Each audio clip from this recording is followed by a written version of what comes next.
vamos falar disso? Vamos falar da matéria? Vamos falar da reforma tributária? Pois é, o senador Eduardo Braga, relator principal do projeto de regulamentação da reforma tributária, incluiu nessa proposta a devolução dos impostos pagos sobre os serviços de telecomunicações, como internet e telefonia.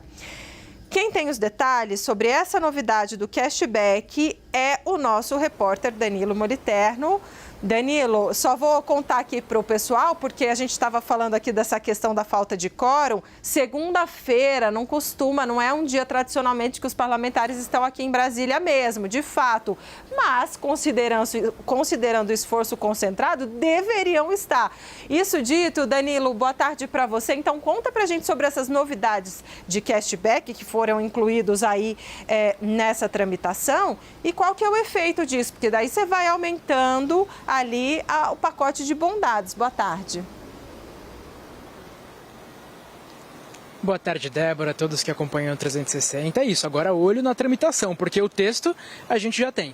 E o texto vem com novidades, como você mencionou. A principal novidade em relação ao cashback, que é aquele mecanismo, a gente relembra, que vai devolver parte do imposto pago aos mais pobres, especificamente aqueles que estão inscritos no cadastro único, no CAD único, e que têm renda familiar per capita de até meio salário mínimo dos serviços, você mencionou, de telecomunicação. Portanto, os serviços de telecomunicação incluídos naqueles que têm mais cashback. Aí serviços de telecomunicação, como você mencionou, telefonia, internet, também TV por assinatura, vai ter mais cashback. Vamos relembrar que na reforma tributária todos os produtos têm cashback, com exceção daqueles que estão na lista do chamado imposto do pecado, o imposto seletivo. Todos que não estão nessa lista têm cashback de 20% da CBS, que é o novo imposto federal, e 20% do IBS, que é o novo imposto subnacional. Mas há uma lista de serviços que tem mais cashback. E aí essa lista é energia elétrica, também serviços de esgoto e água, também o botijão de gás, aquele tradicional de 13 quilos, o gás natural.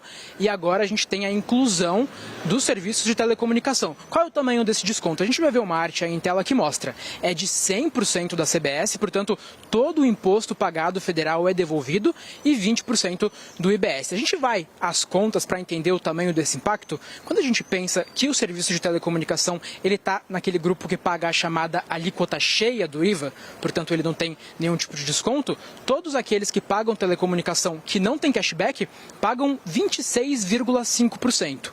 Já aqueles que têm cashback, uma conta que a gente faz por aqui, pagariam 14,16%, um desconto considerável aos mais pobres para terem acesso a esses serviços com tarifas mais baixas. Vamos falar um pouquinho sobre o argumento dos parlamentares para que fosse incluída as telecomunicações. A gente sabe que as emendas parlamentares apresentadas pelos senadores são as porta-vozes daquilo que os setores da economia pedem ali ao Congresso Nacional. O que esses setores indicavam é de que a tarifa, especialmente com as telecomunicações fora de qualquer grupo de desconto, ficariam muito altas, o que prejudicaria o acesso desses grupos mais pobres. E aí, em algumas dessas emendas, vinham alguns dados do IBGE que mostram, por exemplo, que hoje as pessoas mais pobres comprometem cerca de 12% de sua renda com serviços de telecomunicação. E veem essa como uma fatia grande de seus rendimentos no mês. Indicam também que aqueles domicílios que têm ganhos de até um salário mínimo, 22% deles não têm acesso à internet. E aqueles domicílios com ganhos de até 2 salários mínimos, 5% deles não têm acesso à internet. E que com menos tributo, portanto, tarifas mais baixas, poderia ser facilitado o acesso deles a estes serviços. Débora.